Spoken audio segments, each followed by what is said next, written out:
Stop for a moment. God may have a word for you today. Open your heart and listen. A hermit was meditating by a river when a young man interrupted him. "Master, I wish to become your disciple," said the young man. Why?" the hermit asked. "Well, to find God and stuff, I guess," the young man responded. The hermit jumped up, grabbed the man by the scruff of the neck, and then dragged him into the river and plunged his head under the water. After holding him there for half a minute, with him kicking and struggling to come back up, the hermit finally pulled him out of the river. The young man coughed up water and gasped to catch his breath. And then the hermit asked, "Tell me, what did you want more than anything when you were underwater?" "Air," gasped the man. "Very well. Go home," said the hermit, "and come back to me when you want God as much as you just wanted air." Now, I gotta be real with you. This should be called the parable of the brutal hermit, I'll tell you that much. While we can mostly agree the methods probably aren't the best way to teach someone, poor guy probably has aquaphobia now, the hermit does make a very good point. Spirituality is a lifestyle. It's a way of living life in alignment with your true self, being connected to the core of your being and the world around you. It isn't just something that you can turn off or on when it suits you. Many people who start on a spiritual journey may eventually become disillusioned with it because they find it isn't really in alignment with them or their core values, or it just isn't what they imagined. In many cases, people sometimes want something but are afraid to give something else up in order to achieve it. As such, people often miss the simple truth of a spiritual path. I don't meditate to gain anything. I meditate to lose it. Contrary to what many religions may say, if you want to find God bad enough, you don't need someone else's help. But to find true wisdom, you must go after it with the same desperation as wanting air. Because in the way are many obstacles keeping you from actually finding it and applying it to life. But once you do find it and apply it, the cultivation of wisdom leads to inner peace, purposeful living, and relationships that work. But most of all, it leads to freedom. The truth is, there are just so many ways that God can be expressed and described. Because for thousands of years, God has been explored, revered, and worshipped by countless religions and forms of spirituality. In our original episode on this, we only covered a few expressions, and today we will expand our outlook to encompass even more. And so that you know, this episode is actually a bit of a forerunner for a much requested upcoming series about the nature of Christ and Christ consciousness. But in the meantime, if this subject is of interest to you, please check out our brand new 4 Elements Transformation, which explores deeply the nature of Christ alongside the Tao and the mysteries of Kabbalah and the 4 worlds. We'll talk more about it at the end of this video, but now, without further ado, let's see if we can't describe the indescribable. Wait, actually, that's the best place to start. Can we even do that? In the ancient Hermetic writings, Hermes said, "The imperfect and impermanent cannot easily apprehend the eternally perfected." Can our human brains even conceptualize the eternal spirit manifesting infinite perfection through all of the dimensions of time and space and establishing the foundations of reality as we know it? Well, let's find out. Now, for many people today, there's a lot of simple descriptors that are often drawn upon to name and describe God. Love, unity, source, all, truth, consciousness, spirit, father, mother, Christ, light. It's unfortunate, though, that sometimes these terms are often used in place of the word God out of fear of saying the word God itself. It's understandable. With so many concerned about offending others today, many people will choose to remain aloof with their words, even going so far as saying the universe in place of God, which may not be so appropriate. Certainly, the universe is wonderful, but that's like praising the video game for creating itself instead of honoring the developers. Naturally, some today do believe the universe to be self-creating, but if that's the case, we ought to recognize that the self which creates the universe would therein be the pure beingness from which all things came. And so we're back to where we started, just arguing about which label to use.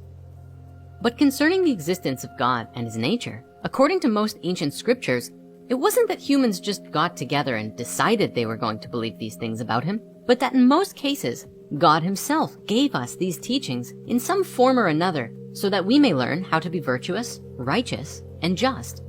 Yet a common question often arises in response to this. Did we really need God to tell us to be good? Like the 10 Commandments, for instance. Don't you think anyone could come up with basic rules like don't kill, don't cheat, don't steal? Aren't those just naturally morally intrinsic within our conscience? Ironically, maybe not, because even the word conscience itself etymologically means faculty of knowing what is right, originally especially to Christian ethics. Further, a lot of ancient scriptures say that humanity was awash with evil for a very long time, pillaging and plundering each other, worshiping demons, and killing for greed and power when it suited them. In fact, that's still to some degree happening today. And in this, we might consider, if a child is never taught that stealing is wrong, or are even taught that it's right, will they come around to justice and virtue on their own, or only once they are caught and face consequences? And if they never face consequences, will they believe themselves to be entirely in the right in everything that they do? From that perspective, maybe we really do need some divine guidance.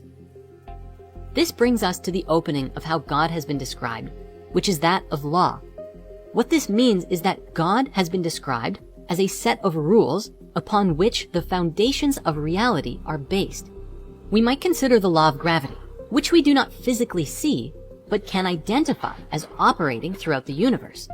This is a really great way of conceptualizing God, especially if we have a more atheistic mindset, because seeing God as the invisible laws underlying the universe helps us to bridge science and spirituality. Just think, if subatomic particles were not held together by any laws, or gravity was inconsistent, would we even have a reality at all? You're walking to work one day and then you're flying through the air because gravity stopped working, but then it turned on again and now you're falling. That would be pure chaos. By suggesting God is the forces within the field of reality by which all things operate, we provide a powerful foundation to work from for scientists and spiritualists alike. But we must be clear, God can be known through more than just cosmic law. In fact, one of the most common descriptions of God is that of a threefold nature. God is often said to have 3 key aspects to his being, or that we might more easily comprehend this supreme power by looking at it through a lens of 3. This is very relative to sacred geometry, something we've explored in great detail on this channel in the past. In the major Western tradition of Christianity, God is described through the Holy Trinity, and in the major Eastern tradition of Hinduism, God is described through the Trimurti, as well as its feminine polarity with the Trivedi. But triune descriptions of God are found in more than just there. In Taoism, for instance, we have a threefold manifestation known as Yin-Yang, Wu-Wei, and Tai Chi. And Lao Tzu has also described God with a triad of concepts: invisible, intangible, inaudible. In Greek mythology, we also have the triad of Zeus, Poseidon, and Hades, who represent the primal forces of creation, life, and death, among many other things. And pause for just a moment. Notice the geometry of their staves? Zeus always carries the big singular lightning bolt. Hades carries a 2-pronged staff. And Poseidon carries a trident. That's not by accident, and we'll talk more about God and number later on in this video. Even in modern spirituality today, a very common lens to observe a human being is through mind, body, and spirit. And were we not said to have been made in the image of God? So let's take a moment to look deeper at some of these triads. Recently, we were watching Dr. Jordan Peterson's biblical lecture series. Very profound stuff. And in the end of his first class, he breaks down an idea cloud of the biblical Trinity, which is an excellent place for us to start in understanding this concept. Of course, we know this Trinity as the Father, the Son, and the Holy Spirit. And it's described that the Father aspect is something that we can enter into a covenant with. It responds to sacrifice and prayers. It transcends time and space. It punishes and rewards, and judges and forgives. It is also beyond nature, which is very interesting. Closeness with it is heaven. Distance from it is hell. It is also the law, which we have explored already. Now, the Son aspect is completely different. It is relative to language and vibration, the Word of God. It is the body and blood of Christ. It is the tragic victim and scapegoat and the eternally triumphant Redeemer simultaneously, which can rescue from hell. To the Christian Kabbalists, they would describe the Word of God, or Son of God, to be nested on Tiferet on the tree of life. This transition point between formless energy into substance with form and back again. The Son dies and is reborn, and is the King of Kings and the Hero of Heroes. And finally, the Holy Spirit aspect in this Trinity is far more mysterious and is often understood more as a feminine expression of the divine.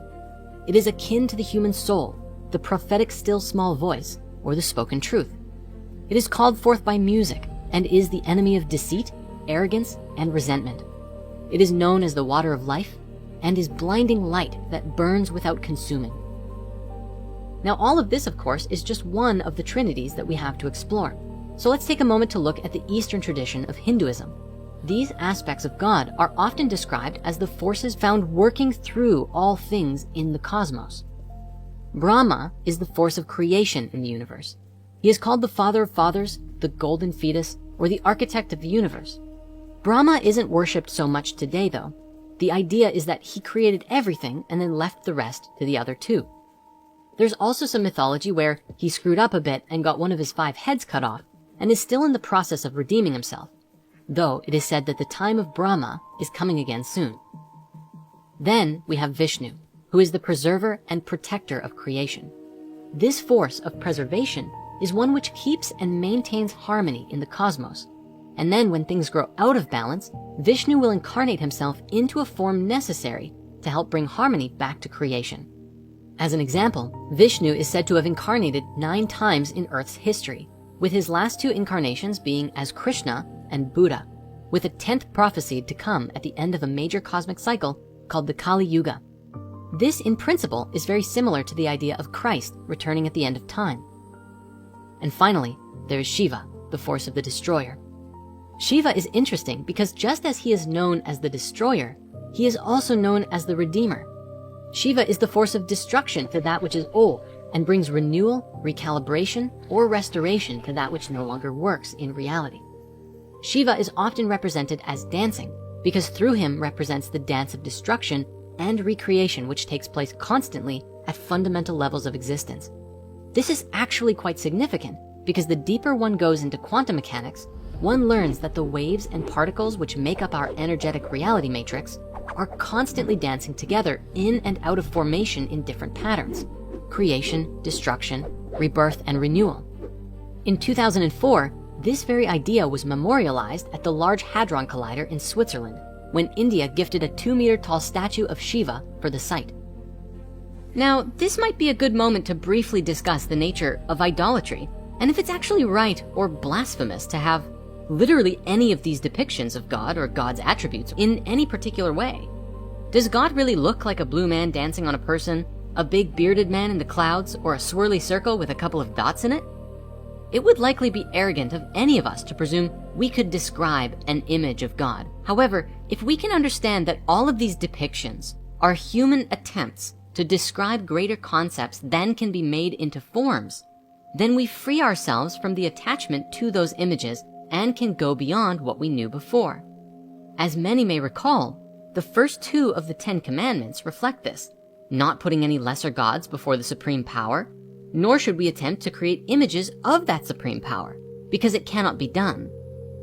Yet this was even encoded into Hinduism with the concept of Brahman, the unity of the Trimurti, who is also known as the supreme ultimate reality, and is represented by the AUM, 3 in 1, pronounced Om, the sound or word of creation.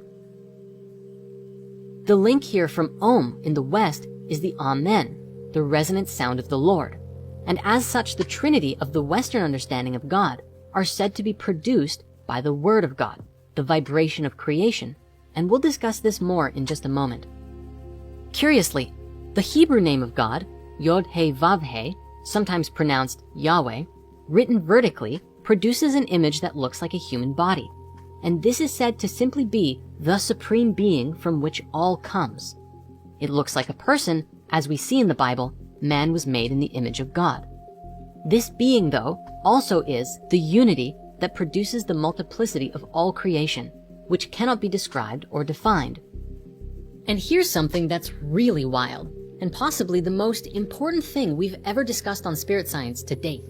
In the book, The God Code by Greg Braden, he shares that scientists studying human DNA actually found that the basic elements of DNA all translate directly to key letters of several ancient alphabets, and in these languages, our very genetic code spells this ancient name of God. Hydrogen, nitrogen, oxygen, and carbon, the four most primary elements within us, translate to YHVG, which is 3 letters similar and 1 different from the name of God. This further illustrates that we were made in the image of God, but not as God or equal to God, but slightly different. In Hebrew, the characters YHVG spells and translates 2 distinct words, God eternal and within body. The periodic element here, which sets us apart, linked with the Hebrew letter G, is carbon. Where the presence of God is reflected in the invisible and intangible form of the 3 gases, hydrogen, nitrogen, and oxygen, the last letter of our name is the stuff that gives us the color, taste, texture, and sound of our body. Carbon, the 1 letter which sets us apart from God, is also the element that makes us real in our material universe. Think about that for just a moment. Our very genetic code itself says God eternal within the body.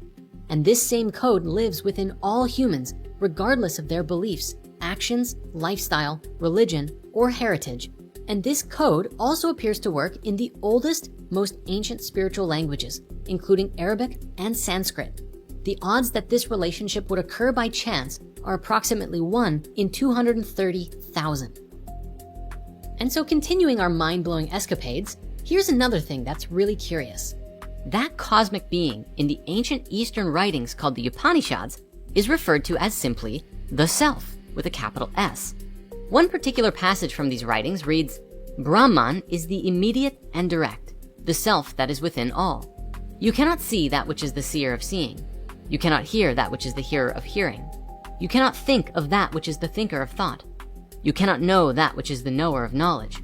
This is your Self. That is within all. Everything else but this is perishable.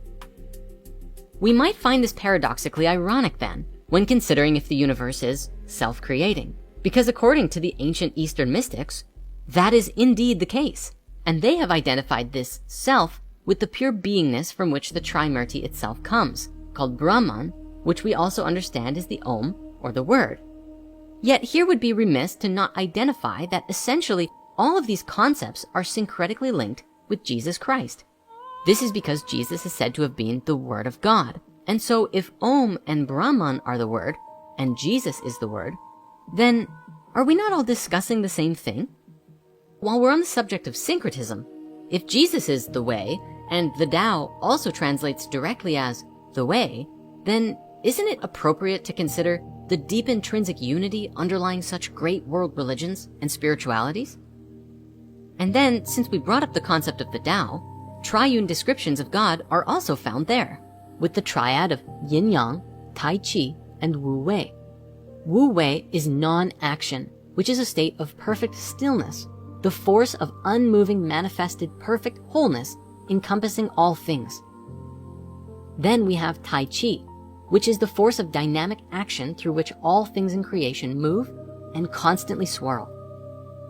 Finally, there is yin-yang, the force of balance between that which moves and that which is still. It is when yin and yang are in harmony that we find balance within, and through balance, enlightenment. These 3 together are very similar to the concept of the 3 states of reality as described by the Upanishads, which are called Rajas, Tamas, and Sattva, which we explored in one of our previous videos on this channel. We can see therein also the principle of as above, so below at work. Just as yin and yang are considered forces underlying creation, they are also forces which apply to us. Lao Tzu even says, all living creatures carry yin and embrace yang. The flow of these vital forces together determines their harmony. In the same verse, Lao Tzu also shares something so simple, yet completely profound, which brings all of these developing concepts and our understanding of God together. The Tao created oneness. Oneness created two-ness. Two-ness created three-ness. Three-ness created all things. By this, we may see that whether we're looking at God through a lens of 1 or 2 or 3 or more, either way, we're not wrong. We simply must acknowledge that, just as we saw with the Trimurti or the Trinity, all things are whole and united from the indescribable source. To add weight to this, here's Here's a particular passage from the Hermetica which describes the ultimate wholeness and unity of God. God is whole and constant. In himself he is motionless, yet he is self-moving. He is immaculate, incorruptible, and everlasting. He is the supreme absolute reality. He is filled with ideas which are imperceptible to the senses, and with all-embracing knowledge. God is primal mind. He is too great to be called by the name God. He is hidden, yet obvious everywhere. His being is known through thought alone, yet we see his form before our eyes. He is bodiless, yet embodied in everything. There is nothing which he is not. He has no name, because all names are his name. He is the unity in all things, and so we must know him by all names and call everything God. This really makes it easier to let the mind settle into the concept, doesn't it? Everything is God. And from that perspective, is there any reason to try and describe God at all? After consideration, it's probably fair to say that the answer is still yes, for it's in our own exploration to understand that we grow closer to that which might be called God, and in that, come closer to embodying these divine attributes, such as love, truth, goodness, virtue, mercy, justice, and so on. But there's another important thing to discuss after that passage, which is the use of the word he when pertaining to God. For thousands of years, God has commonly been described with the pronoun he, though today much speculation exists about why that is. If God is actually a masculine being, or if this is a reflection of masculine control structures placed on humanity for millennia. While certainly humanity has dealt with its fair share of controlling structures, there is another simple reason why he is appropriate to use, and this is because the masculine pronoun is often also the gender-neutral pronoun. We see this built into our language today, such as when we say mankind, it refers to all of humanity, but womankind refers to women. This isn't shared with an intention to create a bias or cast division, to be clear, but to recognize how our particular language has been used throughout history. It's for this reason that one should not be disgruntled when hearing God when referred to as he, because it actually at the highest level refers to beingness beyond gender. And now, with that said, there is also a case for observing God as feminine, which comes in a few forms. In the Tao Te Ching, Lao Tzu commonly refers to the Tao as the mother of all things.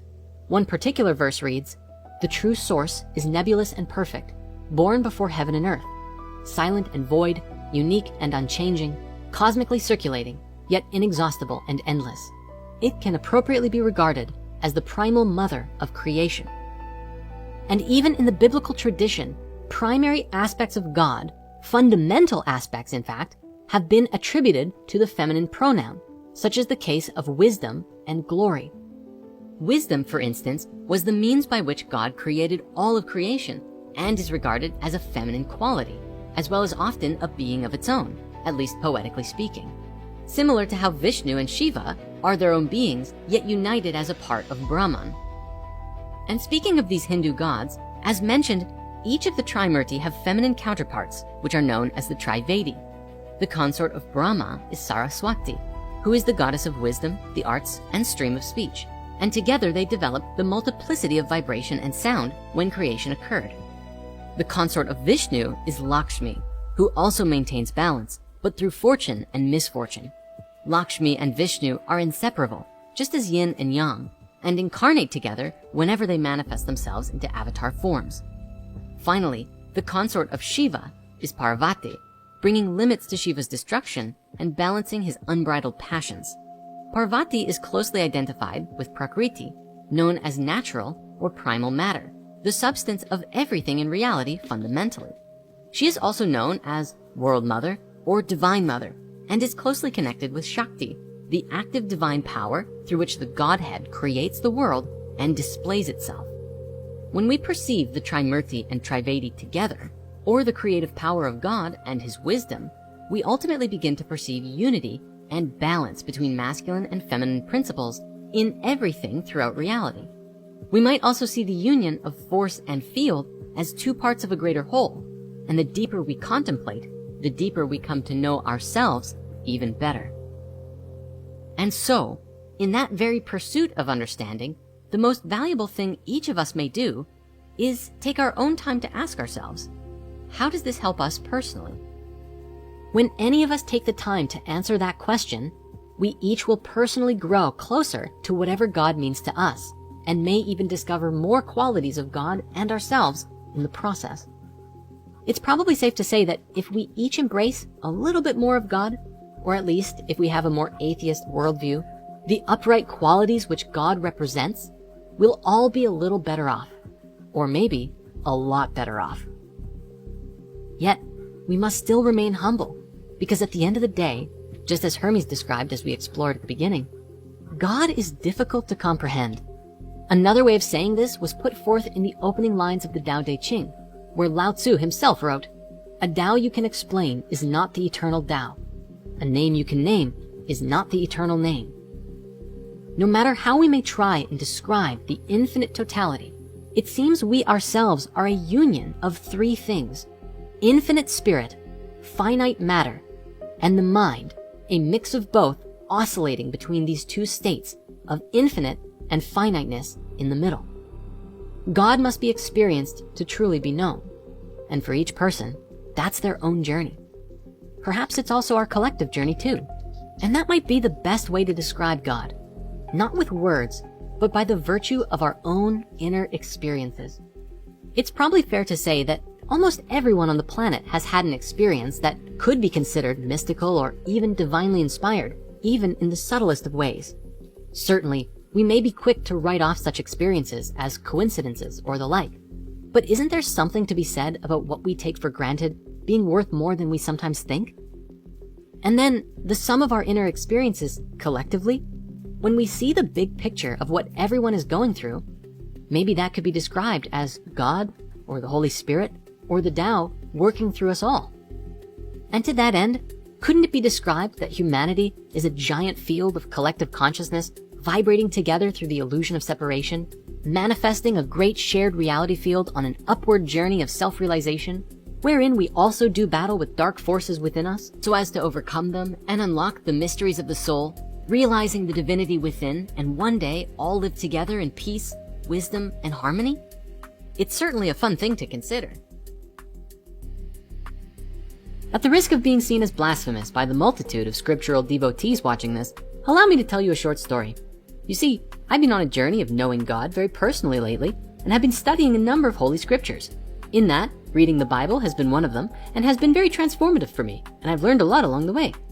Now, the concept for this whole video happened in a flash.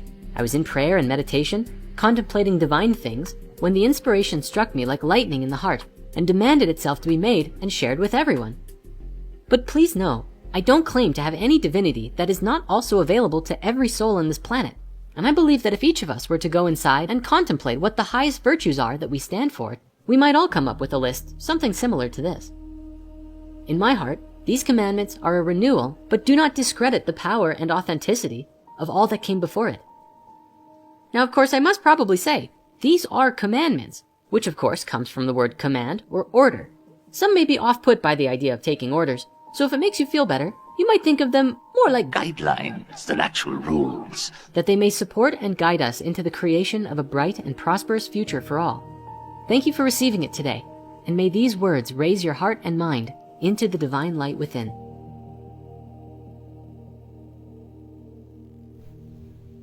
Truth is the law. Love is the law. Authenticity is the law. May you hold these in your heart above all else, and live your life by them firmly. Honor your word and the word of God. Your words are your creative power. You were made in the image of the Creator, and the word of God is the vibration of creation. Recognize the power of sacred scriptures and study them when you find them. Become learned in the wisdom teachings given to humanity that they may ascend, the holy scriptures of every sacred religion and the sciences of the day. Learn to identify and discern within your heart the difference between that which is true and that which is delusive, and always speak with truth, love, and authenticity.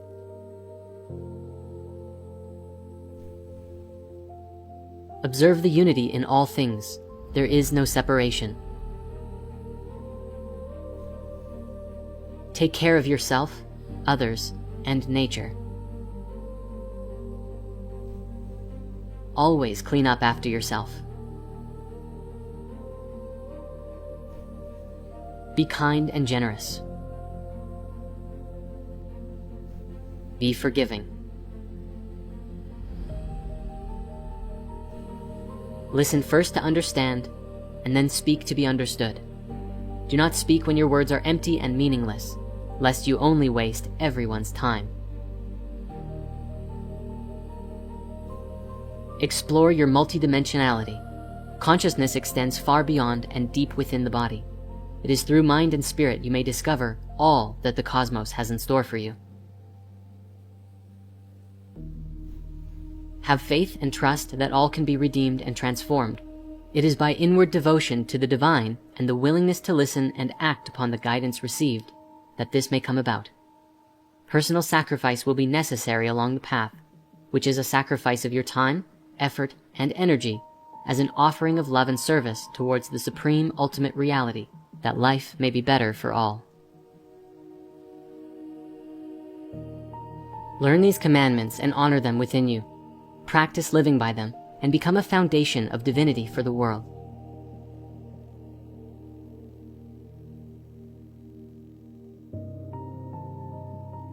While Lao Tzu was busy sharing Taoism in China, and the Buddha was showing the Hindus and Tibetans the path to enlightenment, the great Greek sages and philosophers, Pythagoras and Plato and the Eleusinians, were refining the mystical wisdom of the ancient mystery schools that were being brought from further east. Before they were introduced to the West, the Arabic Empire absorbed and integrated many of the secret wisdom teachings in the many religions where it became dominant. During the Crusades, the Christian intelligentsia that accompanied the crusading soldiers gained initiation from their Arabic and Persian counterparts before bringing the teachings back to Europe. The mystery schools formed the major inspiration for all subsequent Western esotericism and are the foundation of much of our modern culture. They are the birthplace of science and mathematics, rational philosophy and the liberal arts, the Olympic Games, performing arts such as theater and music. And while many of these activities are regarded as secular today, having little to do with spirituality, they all ultimately grew from the fertile soil of ancient mysticism.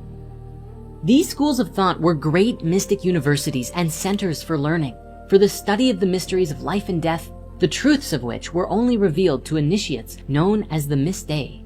The most famous thinkers, artists, and statesmen of the ancient world, people who excelled at abstract science, who created exquisite works of art, who assembled the first libraries, who built the pyramids and the Parthenon, were all mystic initiates in one way or another, and all who which held the sacred mysteries to be the very height of their culture.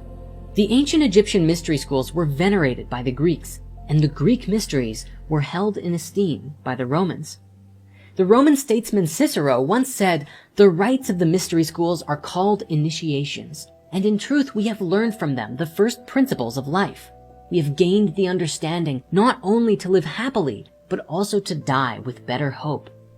The mystery schools revealed through direct experience that life is a journey of spiritual awakening, a process by which humans may find their higher nature and even become what the ancients called gods. The ancient mystics taught that each individual is a spark of the one fire of life as represented by the sun. The mystics teach us to concentrate all of our desires onto the one desire to know God, concentrating on the essential sense of being, our feeling of I am, and then finally, as we cross the threshold of realization, to be ready to abandon this also. Especially in our society today, we miss our simple yet essential nature because of our own fears and desires. Desire is the memory of pleasure which we seek to repeat, and fear is the memory of pain which we seek to avoid. Both of these keep us from the present moment because they are rooted in experiences of the past and future. According to Plato, the ultimate design of the mysteries was to lead us back to the principles from which we descended, a perfect enjoyment of intellectual, spiritual good. While the concept of mystery schools as we know it comes from the Greeks themselves oftentimes said that they got the idea from the Egyptians.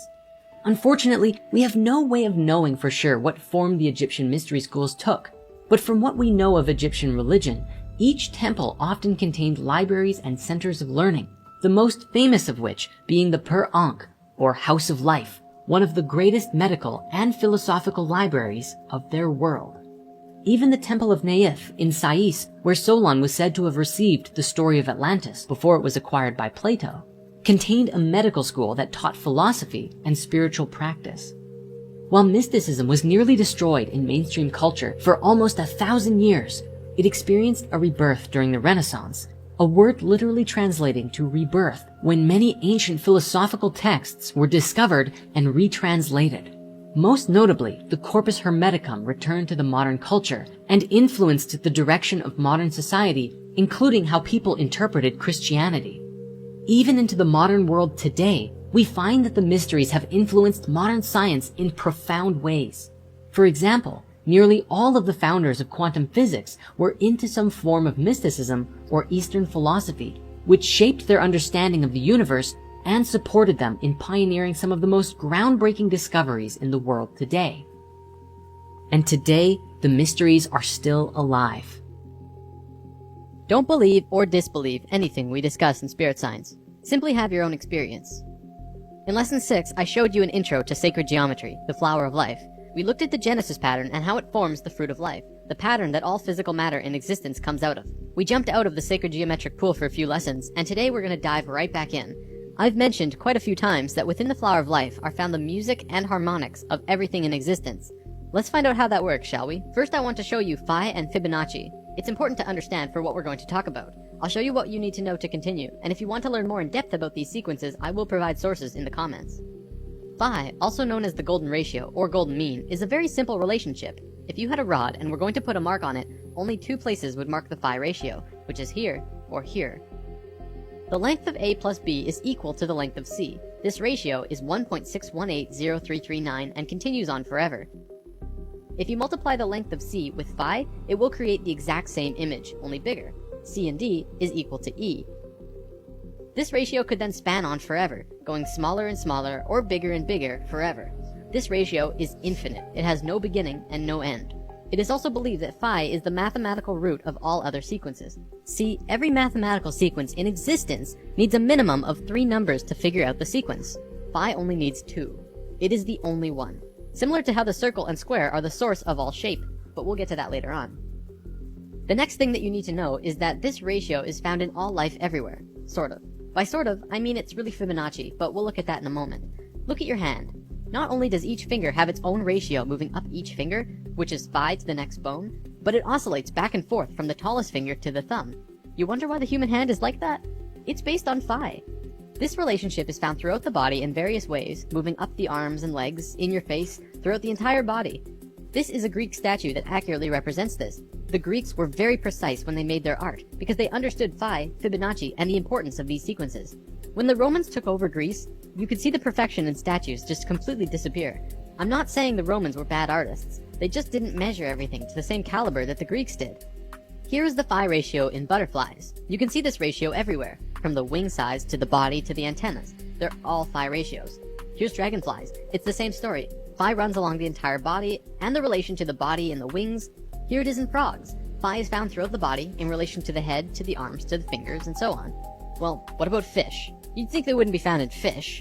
Well, here's 3 kinds of fish. Once again, the ratios are consistent. It doesn't just apply to these creatures, though. Regardless of what mammal, insect, avian, plant, or living creature of any kind, you will find this ratio one way or another. There's a reason for this, but we'll get to that in a moment. Let me show you the importance we used to place on this golden ratio. In ancient times, we built many structures based on Phi because we understood divine proportion. This is the pagoda of Yakushiji Temple in Japan. It's built with these same mathematics, from the doorway to the ball on top of the temple. It is a structural embodiment of the proportions that all life holds. The Parthenon in Greece also has the exact same mathematical structure, but even more. I recommend watching Nova's Secrets of the Parthenon if you wish to learn more about this, because the stuff that they find is really cool. The Great Pyramid in Giza also has these proportions. They're incredibly precise, perfect in every way. You'd think that by building these structures using the logical and mathematical proportions so carefully, they would hinder the creativity behind these buildings, but they really don't. In fact, the left brain understanding all of this can even enhance creativity if used correctly. It makes me wonder about all of the world-famous buildings of the modern world. Could Phi be a large factor in what makes them stand out? Let's move on to our next sequence, which is called Fibonacci. Now, the Fibonacci sequence is life's way of creating the golden mean. Allow me to explain. This sequence is continually made from adding the previous number to the current. 1 and 1 is 2, 2 and 1 is 3, 3 and 2 is 5. 5 and 3 is 8. You can see how it continues. Now what most people don't know about Fibonacci is that it actually continually strives closer and closer to the phi ratio. By dividing the current number into the last, you can see this happening. 1 into 1 is 1. Well, that's not close at all. 2 into 1 is 2. This time it's over phi, but closer. 3 into 2 is 1.5, which is under, but closer still. 5 into 3 is 1.666. This time it's over, but even closer. Continuing with that, it's 1.6, and then 1.625, 1.615384, 1.619048, and so on. It continually oscillates over and under the phi ratio, never quite making it there, but continuing on closer and closer every time, until eventually you can't even tell the difference. Because phi is an infinite number, this sequence will go on forever. Let's look at some spirals in nature, another way that phi and Fibonacci can manifest. This is a nautilus shell. Many people will say it's phi, but it's really Fibonacci. See how when it's in its earliest form, it's crude, not smooth or anything? One look and you can tell that's not phi. But as it goes out farther and farther, it gets closer and closer to phi. It becomes a nearly perfect phi spiral by the time it's all the way out here. This also happens with sunflowers, pine cones, and many plants in nature. In many cases, such as the pine cones and sunflowers, it flows in a double spiral or more. Much like the spiraling arms of a galaxy, from the microcosm to the macrocosm, spirals are always present. So phi is basically source, or spirit, or God, in a mathematical way of thinking. The math of God. Don't forget that this sequence is an intimate part of nature itself. I'm going to call it source. It is the source of all mathematical sequences, and all life in existence grows based on phi. However, phi has no beginning and no end. Life doesn't know how to deal with that. It's like source says, go and replicate this, and life says, we don't know how. Because life doesn't know how to create from something that has no beginning. So it creates the Fibonacci sequence instead, which has a beginning, but starts out crude, very basic, and then continually goes closer and closer to source, becoming more divine every step. It does take steps too, which actually has quite a bit to do with evolution. Let's move on for now though. The only other sequence you need to know for this is binary sequences. This is a sequence like 2, 4, 8, 16, 32. We're just doubling the last number instead of adding it to the previous one. We're all very familiar with this. Binary sequences are found in life as well. For example, mitotic cell divisions are binary. We go from being a single cell being to having over 100 trillion cells in only 46 divisions. Binary sequences are also how computers work, by turning on and off chips. Computing at its core anyways is binary. Okay, let's move on to something different for now, but what we just looked at will reveal itself in time. This is how a polar graph usually looks, with 36 radial lines in 10-degree increments representing the 360 degrees.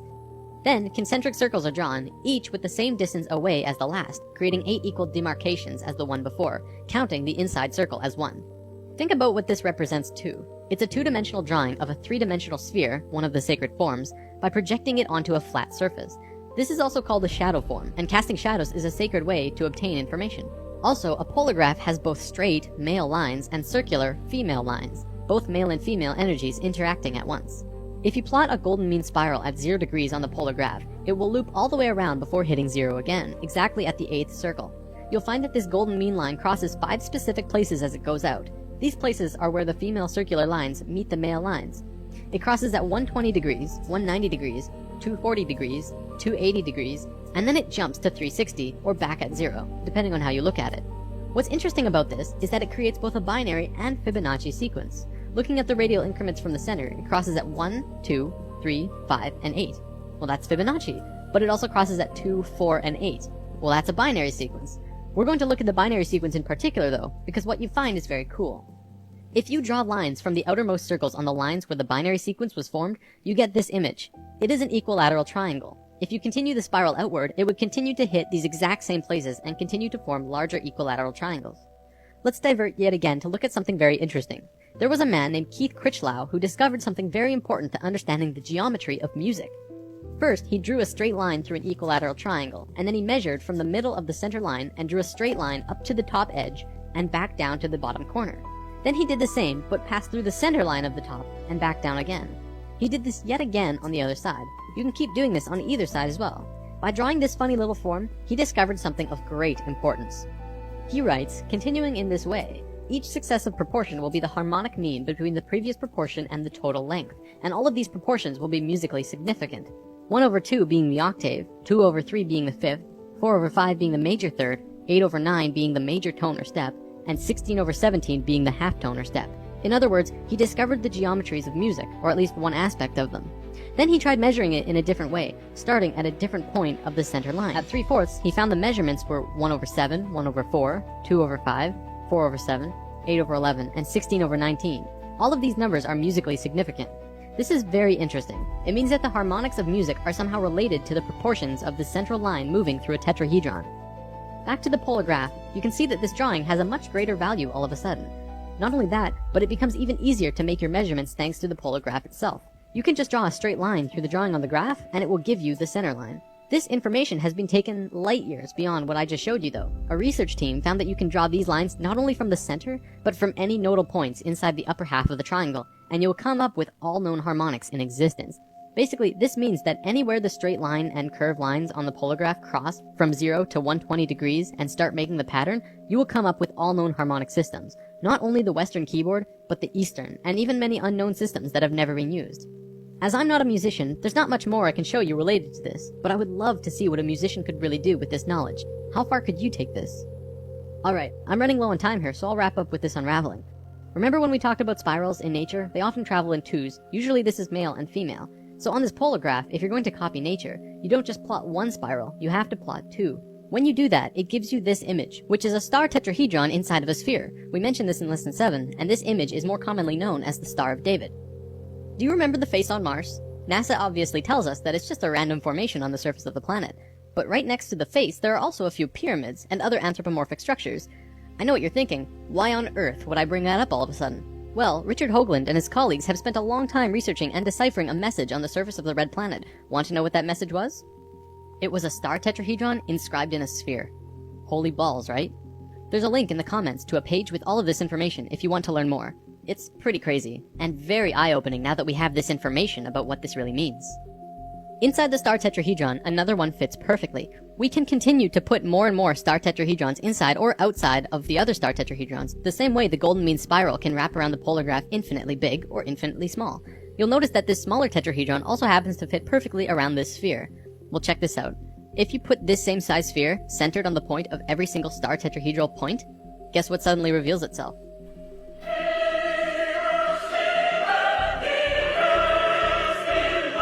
The fruit of life. It's back. According to the Egyptians, as well as the Ascended Masters, this is one of the holiest, most sacred forms in existence. Of course, we already learned one of its informational systems in lesson 6, and what you just saw was the second, only in reverse order. What this means is that all of the information of music, harmonics, sound, and spirals come out of this image. Not only that, but light and the dimensional levels work in the same way as harmonics, which we've already discussed in lesson 2, 7, and 9. Meaning that the geometric information about light and dimensions are also related to this star tetrahedron pattern. So just briefly looking at this image that we looked at in lesson 7, this is the fourth unraveling of the flower of life. It is an infinite spectrum of never-ending fruits of life within more fruits of life. This is the unraveling of dimensions, so it makes a little more sense now, but I won't have time to show you anything more today. So what you just saw was the second unraveling from the third rotational pattern of Genesis, the geometry at the heart of creation. There was a time when, through science, we believed that the cell was the smallest thing, the building block of life. New discoveries led to the realization that the cell wasn't in fact the smallest thing. Instead, the molecule was. Now the molecule was the fundamental building block of life. But then, new discoveries revealed that it wasn't the molecule either. The molecules were made of atoms. Now the atom was the smallest thing that you could get. Then, you guessed it, we discovered even smaller things. Now we have subatomic particles, and they are the most fundamental building block of all reality. Oh, okay, hold on. Now scientists are throwing around something called string theory, which is like vibrating noodles in hyperspace, smaller than all of that other stuff. Okay, so maybe it does get smaller. It makes me smile. If there's anything we know for sure, it ought to be that there's always going to be something more, or less, as the case may be. With all of our mathematics, brilliant scientists, and ever-evolving understanding, we can look and look forever, but we won't be finding a bottom anytime soon. So why are we looking? What is science for? Is it just to know? Why does it even matter? Why should it matter to you? What difference does it make whether atoms or cells or vibrating noodles are the smallest thing? Perhaps it's because our level of understanding directly relates to the level of reality that we have control over. which I suppose could be a very good thing. Or a very bad thing. We'll get into that a little later, because this video is about light. Why light? That seems pretty simple, doesn't it? It's what powers the earth. It's what powers me, you, everything around us. What if we could know the shape of light, its most basic characteristics, its smallest building blocks? What if we could understand the fundamental geometry and movement that light moved by? What if it was a three-dimensional solid form that we could map, as simple as a tetrahedron or a cube? Would that change our understanding of reality? You know, I think that's what scientists, and maybe all of us at some level, are searching for. That one thing that might just allow us to create our own self-sustained ball of light. That one thing that connects everything. What if we could know that, the core building block of life and everything as we know it? Would it change our understanding of what light is? Well, let's put on our science hats and see what we can find out.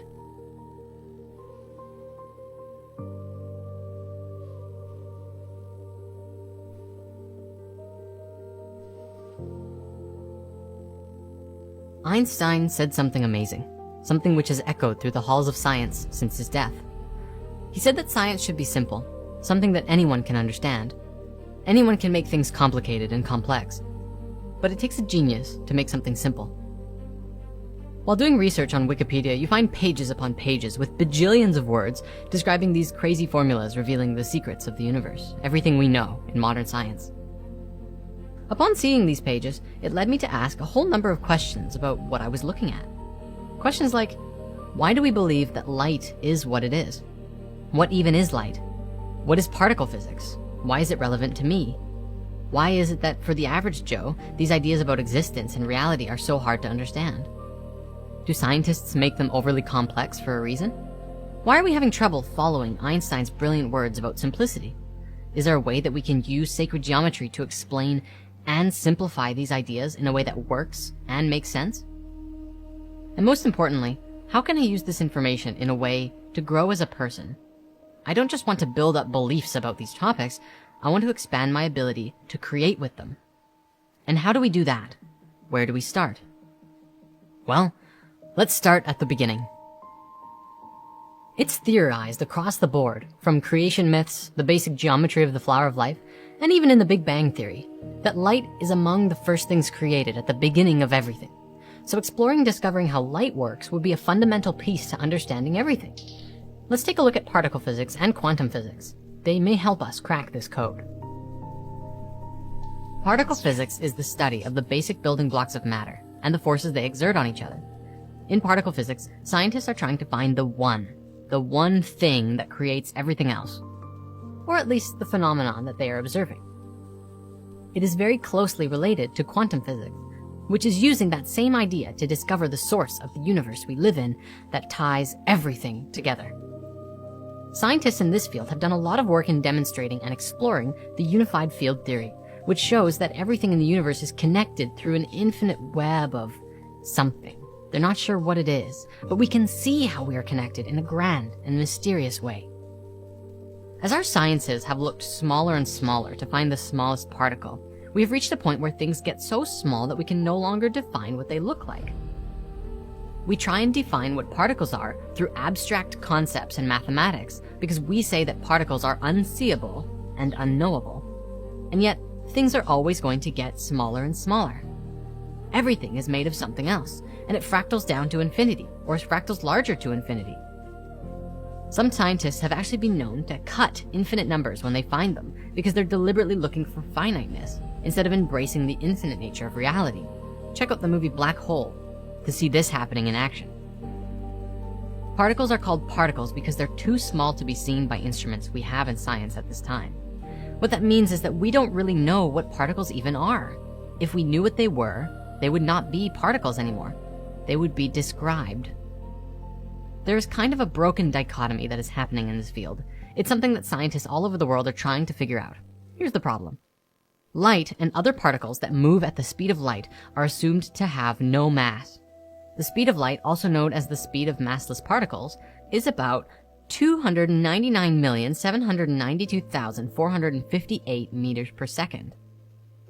What we know in the field of science is that there's something that translates these particles from one side of the equation to the other, from the world of no mass and into the world of mass. If you ask the scientists this question, they would tell you that it's the Higgs field, the ever-permeating field that gives things mass. In essence, light-speed particles pass through the Higgs field and slow down and gain a property of mass. The popular Higgs boson is the particle that is created upon the light-speed particle merging with the Higgs field. According to our formulas, this boson, this particle, is supposed to come out with it. I think there's an important piece of information that we're missing here, and it starts with asking some questions. First of all, what even is mass? And second, why do we believe that light has no mass? On Wikipedia, mass is said to represent an amount of matter, but then it goes on to say that the term matter has no universally agreed upon definition. How can we say that light has no mass when we can't even agree upon a definition or understanding of what matter and subsequently mass even are? Because of all of our fancy equations as described earlier, we have kind of thrown all ideas about what light could actually look like out the window in favor of a complex equation that looks like this. I want to take it back to simple. What if we could know the shape of light? What if we could actually define what the structure of light, as well as every particle and thing in existence, were? What if there was a basic geometry of the universe that we missed? Even more interesting, what if light was a geometric solid, and there was no difference between the geometry of light and the simplest particle? What if mass and no mass was not just about the speed that it traveled, but also the density of the information held within the shape? Maybe the speed of the particle is interdependent upon the information that was carried in the form. And the more information it holds, the denser it becomes. I have a few examples to demonstrate what I'm talking about. The first is water vapor. I know that it's not a light speed particle, but perhaps they have the same properties. See, water has a heavy density, but when it heats up, it translates into vapor and rises into the air. It takes a 90-degree turn into another dimension of form, and it merges together with itself to become clouds. As the clouds become packed, denser and denser, with so much information packed within them, eventually they have no choice but to release, and all of the water comes pouring down.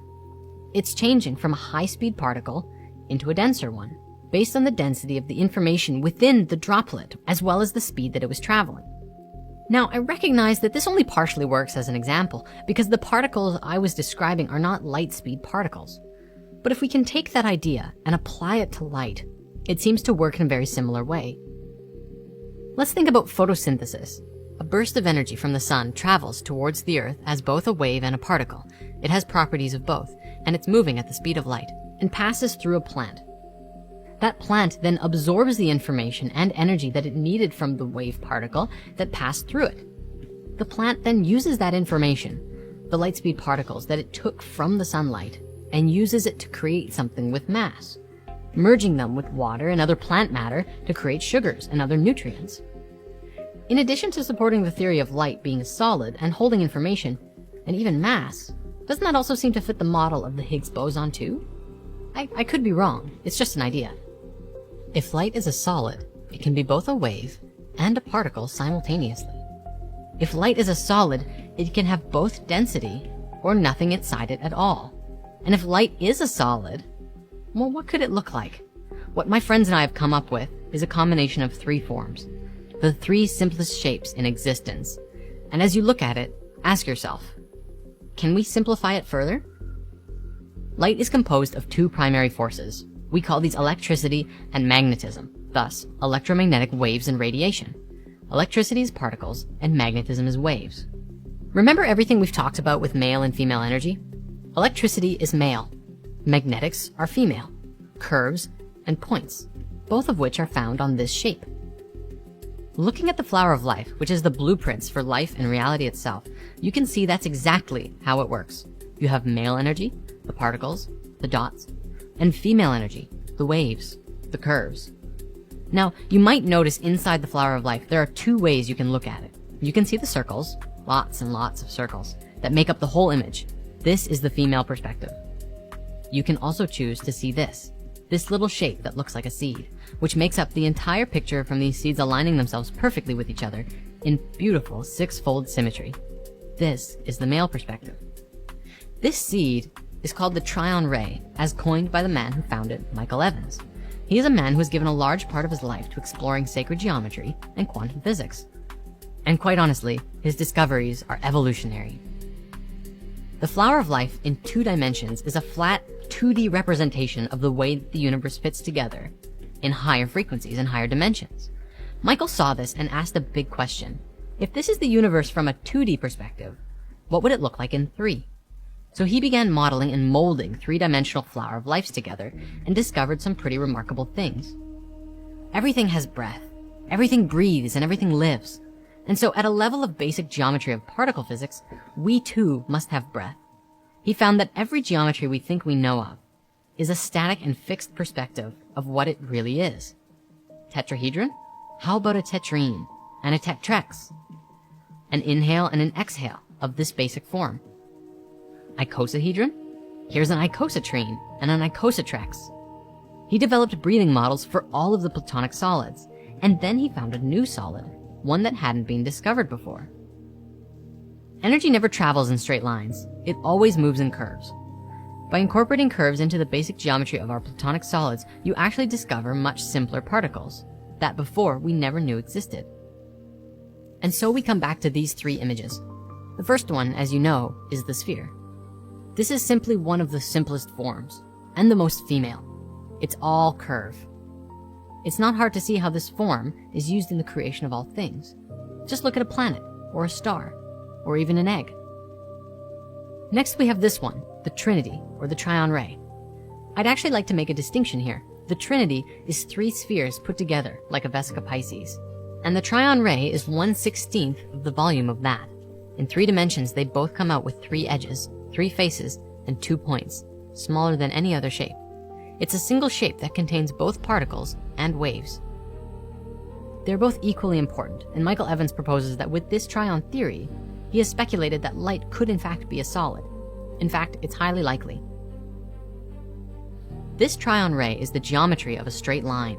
For if you were to draw any of the platonic solids, you could replace all of the straight lines with a Tryon Ray, and you would get a diagram of both the inhale and the exhale of that platonic solid.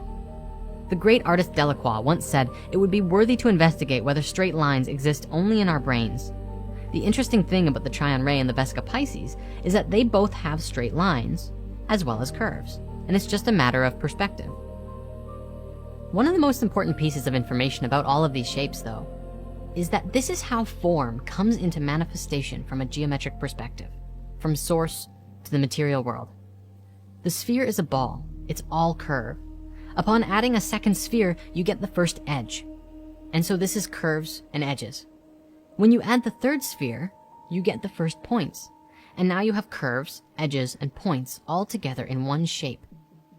As you continue adding circles, you get more and more shapes and forms that begin to manifest, such as the platonic solids and everything else we know about. This is why the Vesica Pisces is so important. As you know, we've been looking at this for a long time, and we're going to continue to. Over the past year, I've been learning that the Vesica Pisces is one of the most important keys for waking up and transformation on this planet. It is a model for bringing people together to create powerful change on this planet. As we grow together and make powerful connections with each other, it is our connections that begin to alter the way that we do things. We help each other refine our messages. It is asking each other questions that allows us to explore deeper into what something really means. And then, with the newfound information that we gathered together, we can set off on a journey to change the world. Ladies and gentlemen, these 3 forms are what I believe to be the God particles. We have a male form, a female form, and a form of a merging together of both of them. The God particle is not a matter of scale. It is not a smallest thing like a Lego block, but rather the simplest geometry that we can conceive in this dimension. It is a geometry that makes up all manner of things, regardless of size and scale. Just look around you. Most seeds look like this. Most leaves look like this. Most fruits look like this. Eggs look like this. Sperm looks like this. It's practically impossible not to find examples of it everywhere. All we need to do is take a look. When we discuss the bridge between science and spirituality, there is a big problem that exists that is actually holding us back as a species. But it's not necessarily a problem with science or spirituality, but rather the reaction of the collective mind to new discoveries and scientific approaches to spiritual experiences. Throughout history, it's no secret that almost every great mind and idea has been met with opposition and skepticism. In fact, many of the great discoveries that today we take for granted originally were seen as hogwash, or even at times, silly, nonsense superstition. Galileo's heliocentric model of the universe was hugely controversial for its time. Lemaitre's theory of the Big Bang was met with rigid skepticism. And even Newton had been reluctant to publish his calculus because he feared controversy and criticism. Right from its inception as an academic discipline, science itself faced criticism. But now the question is, why? Why are humans so slow to adapt to new ideas? Why are we so rigid, quick to shoot down ideas that change the way that we see ourselves and the world? If we really wanted to advance as a species, the last thing we should be doing is closing our minds to new ideas. But yet, this mindset is nearly all-pervading in the world. Now, don't get me wrong. I think it's a good thing to approach new ideas with a healthy skepticism. But when we resist new ideas fundamentally, do not truly listen to the new material or wisdom, and even become mean, derogatory, or insulting towards people who don't share the same perspective as you, that's when we create serious divisions that can impact or even stunt our collective evolution for generations. Today, we're going to look at what causes us to assume a position of skepticism in the first place, and what it says about us, our way of life, and ultimately, how we approach our relationship with the universe around us. Here we go. Back in 2015, Dr. Rupert Sheldrake, a biologist from Cambridge University and author of more than 90 scientific papers and 9 books, gave a lecture on the nature of consciousness and spoke about scientific approaches to spiritual experiences. He summarized that at the moment, there are 2 main views on the nature of our reality. The first view is that we live in a universe that is entirely unconscious and has little bits of consciousness sprinkled about, like within the brains of living things, and ultimately is just the product of complex but purely physical coincidences without purpose. Now, this is a concept that we know today as scientific materialism, and it posits that other than ourselves, and of course, aliens if they exist, everything in existence is fully unconscious. For the majority of the scientific community, this is the stance or foundational approach that they take when observing new ideas or theories. Now, interestingly, the origins of scientific materialism lie in many ancient schools of thought too, ranging from Indian to Greek philosophy that was largely based on early ideas about atomism. Greek philosophers, such as Leopicus and Democritus, were some of the first people to be labeled as physikoi, which in Greek translated as a natural philosopher, because they investigated natural causes, often excluding any role for gods in the creation or operation of the world. This eventually led to fully developed systems such as Epicureanism, which sought to explain everything that exists as the product of atoms falling and swerving in a void. Now, according to Rupert Sheldrake, this scientific materialism is the first common perspective. The second perspective is, as you might be guessing, seeing the universe as being permeated with consciousness. We find today that almost every form of religion and spirituality, tribal faith, or ancient mystery school held closely this idea that everything in some way was a part of the divine mind or a universal oneness, and that our world was within this oneness, and the oneness was naturally conscious and imbued all that existed with this consciousness. Nowadays, a middle ground has appeared in some academic circles, a school of thought known as panpsychism, which is a belief that there is an underlying mind or consciousness even on a quantum level of electrons that moves throughout all of nature. And as a result, a large new wave of scientists are changing their position from rigid old school materialism to this new middle ground. The list includes some pretty famous names. Rudolf Peierls, a physicist who played a major role in the Manhattan Project, rejected materialism, saying, "The premise that you can describe in terms of physics the whole function of a human being, including knowledge and consciousness, is untenable. There is still something missing." Schrödinger, the guy with the famous cat, stated that consciousness cannot be accounted for in physical terms, for consciousness is absolutely fundamental. It cannot be accounted for in terms of anything else. And even Heisenberg was quoted saying that the ontology of materialism rested upon the illusion that the kind of existence, the direct actuality of the world around us, can be extrapolated into the atomic range. This extrapolation, however, is impossible. Atoms are not things. Now, you might be wondering why I'm rambling on about all this. And the thing is, it's because this worldview directly affects how we interpret spiritual experiences in a scientific way. Spiritual experiences, by their very definition, are relative to conscious experiences. On a base level, they occur within ourselves, or more importantly, within our own minds, within our consciousness, and our perspective of reality. Does this mean then that whenever we have a significant spiritual experience, that it's all in our heads? Well, today, everyone tends to agree that the mind can be changed through mindful meditation, meaningful experiences, and of course, shamanic plant medicine ceremonies, or even a near-death experience. But what makes all the difference is in how we interpret those experiences. From a historic or materialistic point of view, yes, these experiences happen, but they happen within our mind and are the result of biological impulses, the release of neurochemicals, or changes in the electrical signals within the brain. In this perspective, something divine can exist, but only within our head, as our own invention.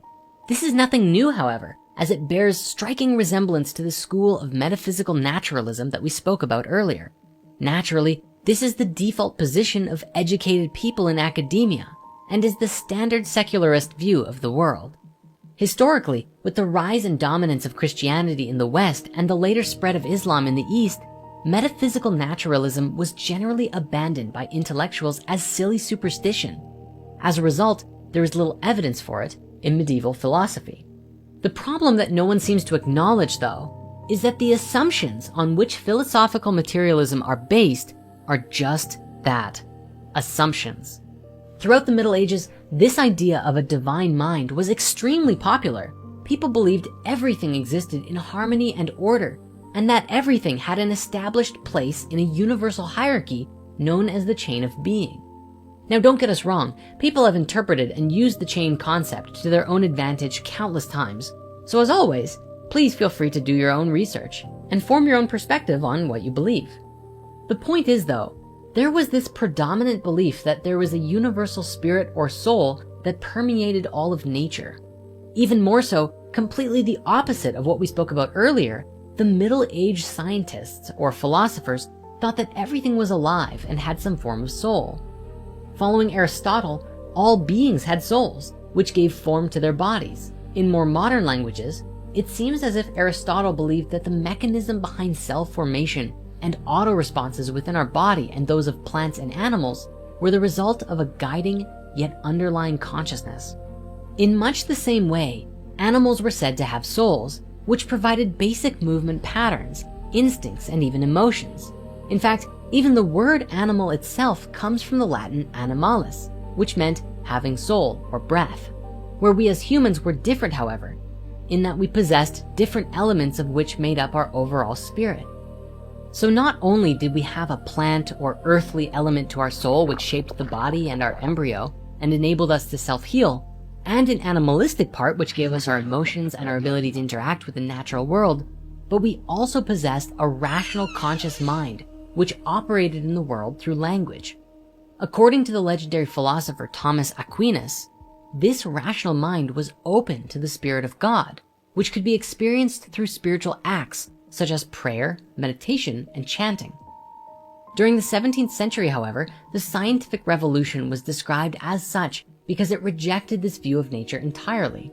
Many of the early Gnostic scientists that we spoke about in the last science episode, such as Copernicus, Galileo, and even Newton, began working at a time when the Christian church had created a huge split in the field of science. Science was emerging, describing the function of things, but the church had to keep its worldviews intact. And so the general belief system adapted so that there were still God, angels, our main man, JC, but the natural physical world in which we live was stripped of its soul and seen as something purely mechanical, governed by impersonal forces. As a result, any spiritual significance to the physical world began to be seen as heresy by the church, as spiritual miracles were only seen to happen by God. Now, the concept of Cartesian dualism also comes into this, but this is a huge topic of its own. So we're not going to cover this today, but suffice to say, there were debates about whether the mind and body were indeed separate at all, which culminated in the dualism of religion and science. Religion got what was left of the Aristotelian and Platonic philosophies and the whole realm of spirit, and science was left with the pure physical mechanics of nature. Fast forward to the 19th century, a lot of scientists didn't like this idea of dualism and instead wanted one singular branch of study.